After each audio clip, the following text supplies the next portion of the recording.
Taking a break from his busy schedule of hand-washing and rewatching Tiger King. It's time for BSing with Big Nate. Welcome into another edition of BSing with Big Nate. I am Big Nate, and the fun is rolling on this weekend. Of course, Friday we entered phase 2, and it only seems appropriate to talk about looking ahead, talk about things coming back to normal and progressing through all of that. And something that I think doesn't get considered a whole lot is, yes, we don't have live concerts, but with that, we also don't have killer concert photography. So I figured I would bring on the best concert photographer I know, Ambler of Out with Ambler. Thank you for joining me on this lovely day. How are you? I'm doing good. Glad to be here, Big Nate. Glad to have you. So I want to start, I guess, at the place this kind of all really started back on around March the 13th, I think it was. At least for me, that's where my perspective begins on the whole COVID-19 situation. But you're involved with a lot. You've got Out with Ambler, and I know you do a lot of different stuff. In fact, before we even go further with that, why don't you go ahead and tell everyone what all it is that you do? Oh, my. Well, I do the Out with Ambler, which is concert photography, interviews, promotions, things like that. I love to support local bands, national bands, big bands. Got something new coming out, great coming out. I want everybody to know about it.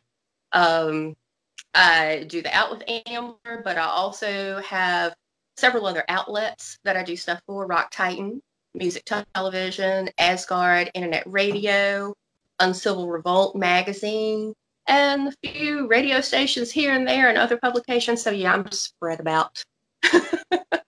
Okay, so if Howard Stern is the king of all media, I think it would be safe to say that Ambler's becoming the queen of all rock media. I'll take that. Because, I mean, it's weird. I've known you for a few years now, always running into you at concerts and stuff.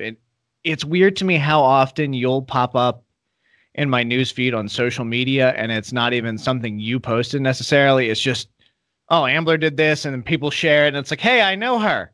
It's always really wild to me. But so your dynamic kind of shifted, at least I'm assuming. I don't want to put words in your mouth necessarily, but in March, when everything recreational kind of goes away, what kind of mindset did that put you in? What were you thinking? Well, it was odd. Over the winter, I kind of had taken a little sabbatical. I'm like, I have worn myself plumb thin.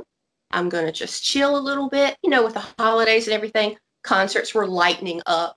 And then, you know, the new year came in and all these major shows were announced. Major festivals, major tours, bands we never thought we'd see play live, bands we thought we'd never see play live together. And the whole world was just blowing up, you know, with 2020 is the year for shows. So I'm like, okay, I got my rest. This is going to be freaking amazing. We're going to get out there and we're going to kill it. And the first show I was really looking into getting into for the year was going to be Killswitch Engage in Raleigh.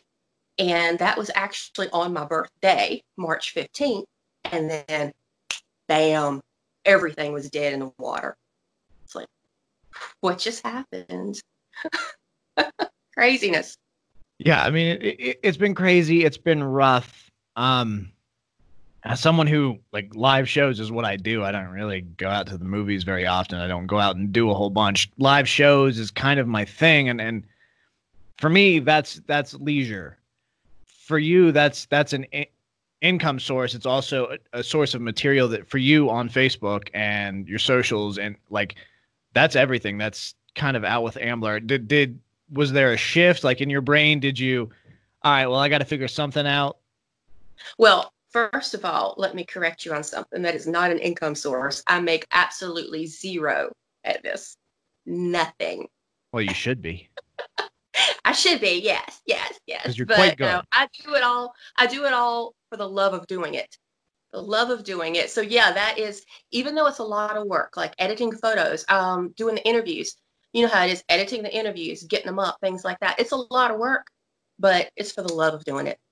Well, I appreciate that. I like that a lot. I'm sorry about my misconception there. It's just, I forget. You do such a good job, and you do so much. I thought there's no possible way that's not. She's not that stupid. She wouldn't do all that for free. Well, no, I mean, if anything, that makes me have a lot more respect for you and for what you do. So I do appreciate that. But so on your Out with Ambler Facebook, you've kind of shifted, and there's been a lot of posts, a lot more community engagement. You're posting things like bands looking for vocalists. You're posting bands that are putting out new tracks that aren't necessarily on the radar. So how do you compile all this? Like, where are you going for your resources?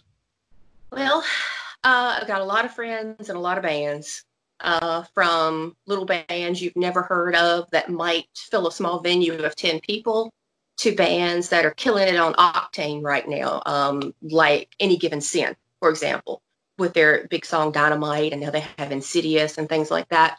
So I've always got friends that send me things, people that reach out to me. Hey, Ambler, we just wrote this. Listen to it before we release it, and things like that.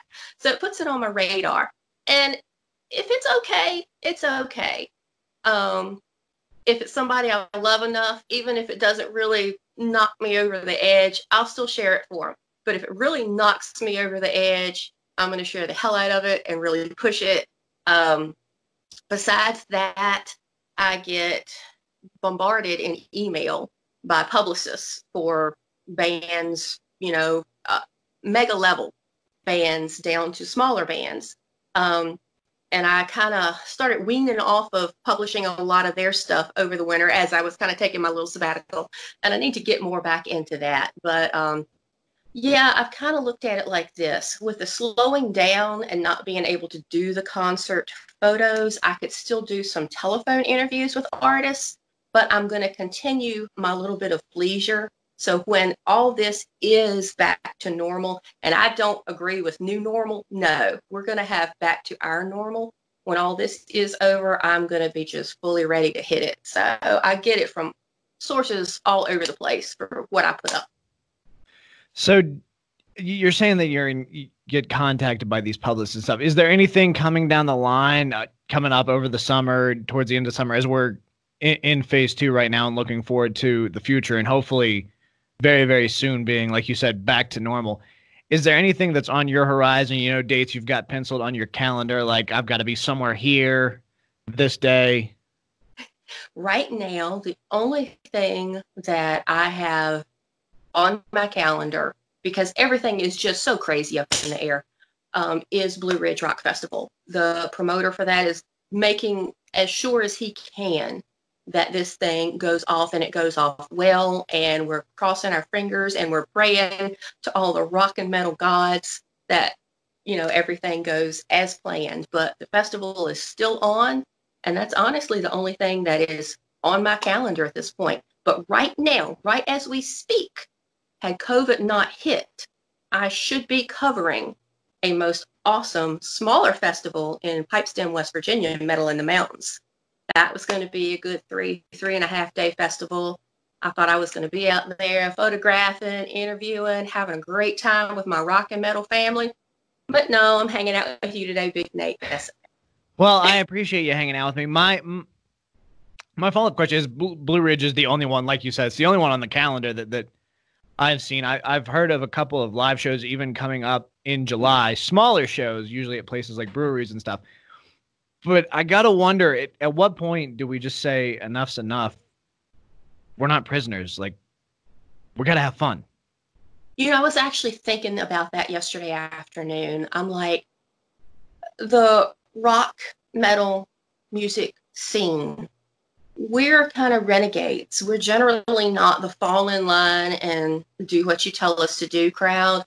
And we're a crowd that thrives on the interaction with our other metal family. And what was occurring to me yesterday was, I think if they were to keep these confines on us, I think it would just be a matter of time before people just start having shows anyway and say, you know what, do something about it. And then it'll just open all back up. Because what are you going to do? It'll be a revolution. It's one of those things, you can't arrest all of us. That's going to take a lot of power. No, yeah. I get that exact same mentality, and it's something that I've considered. One thing I'm seeing, particularly in countries, bands are starting to announce drive-up concerts. And I don't know if you think about metal shows the way I do, but it just seems like that would lead to a demolition derby. Exactly. The mosh pit is a demolition derby, and no, not my car. No. No, I think like that would be a liability concern, but something's got to happen because we've got to get shows back. Music is, for you, I know, very important. For me, it's very, very important. It's what I do, literally both for work and pleasure. I do want to speak to you about something. I talked about it on air, and it was another one of those things where it popped up in my news feed, and then I looked who shared it, and I was like, oh, Ambler, I got to ask you about this. So, Rat, back in the top 20. Isn't that amazing?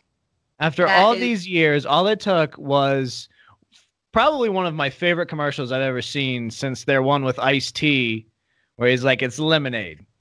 But if you're a band like Rat, who, I mean, I love Rat. I saw them, it was probably about 2006. Phenomenal show. Great band, underappreciated. What do you think the perspective is there to this track just won't die? It's not, it's one of those things where that is their song. Everyone hears Round and Round, Rat. You know it. They've got so many other great tracks. Do you think you go into a commercial like that, like, oh man, it's a paycheck? Or do you hope like, hey, this doesn't get us back on the charts? They probably had a little bit of that in their mind. I mean, that would just be my guess anyway. I mean, it's definitely a track that won't die. Rat's a band that won't die. Thank God for that. You know, they're always touring. A good friend of mine is actually personal security to their lead singer when they're out on the road. But yeah, I think it's amazing that this has happened for them with that top 20 after all this time. And one of the things you may have seen me post about on a few occasions is the music should be, I mean, music should be a lot of things, and music is a lot of things. But you think about a song like Round and Round.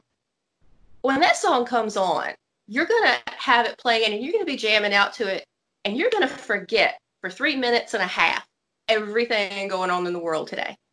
And that's my favorite type of music. Music that is escapism, not music that makes you think about, oh, this is awful, this is terrible. I mean, that's great if that's what you like. But me, yeah, round and round.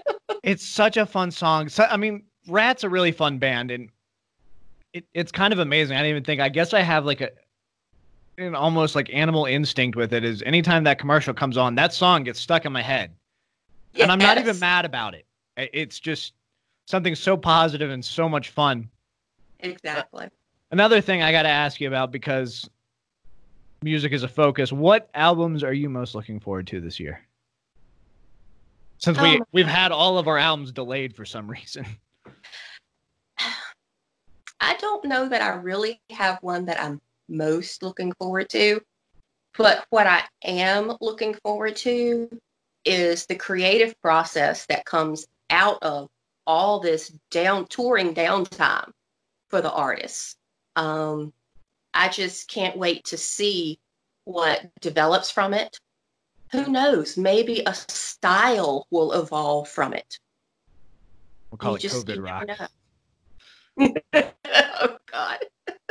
That's something that's stuck out to me throughout all of this is how, I mean, granted, musicians are naturally very creative. You really don't become a musician if you don't have a creative bone in your body. That's just a fact. But it's impressed me how creative bands have gotten, whether it's live streaming old shows from their archives, live streaming, you know, just screwing around with their instruments and you know, giving that access. Or I've even seen bands doing Zoom hangouts with other bands and posting the video, Zoom hangouts with fans. And I got to wonder, is that something that we're going to keep up after the fact? Like, will we still have that accessibility? Because it's something that I've really appreciated and I think needs to keep going. But I feel like we will. I mean, maybe not to the extent that we have now because time-wise, but I know that people that I'm close with in particular, they love that connection to the band members. And something that a lot of my friends have truly agonized over not having right now is meet and greets. Those paid meet and greets with bands. And I think that that is something that's going to resume, but it's going to be a little different. And I could even see maybe opening up more to a Skype paid meet and greet, band members to one-on-one with fans. So it's going to evolve, but it's going to be different. Have you heard what Billy Idol's doing? One of the things he's doing is that basically people are having to move their weddings online. They're doing Zoom weddings. Well, okay. Billy Idol's got it. It's similar to like a meet and greet package, but it's if you reach out to Billy, you pay whatever the fee is, and he'll be your best man at your Zoom wedding. Oh, wow. So you just got Billy Idol chilling out as your best man. And I got to be honest with you. If I have to choose Billy Idol or the person I chose as my best man, love you, Daniel. But it's going to be Billy Idol all day long. Daggone straight it will. Daggone straight it will. I've been chatting with Ambler of Out with Ambler. Go ahead and tell them where they can find everything you're involved with. Well, Out with Ambler on Facebook, Out with Ambler on Instagram, and then the other outlets if you want to check out my work and some other great work, other photographers, other journalists, Rock Titan Music Television. You will find some amazing interviews from Scotty J on there. I mean, just killer interviews. Asgard Radio and Uncivil Revolt Magazine. Excellent. Thank you so very much for joining me today, Ambler. Thank you, Big Nate.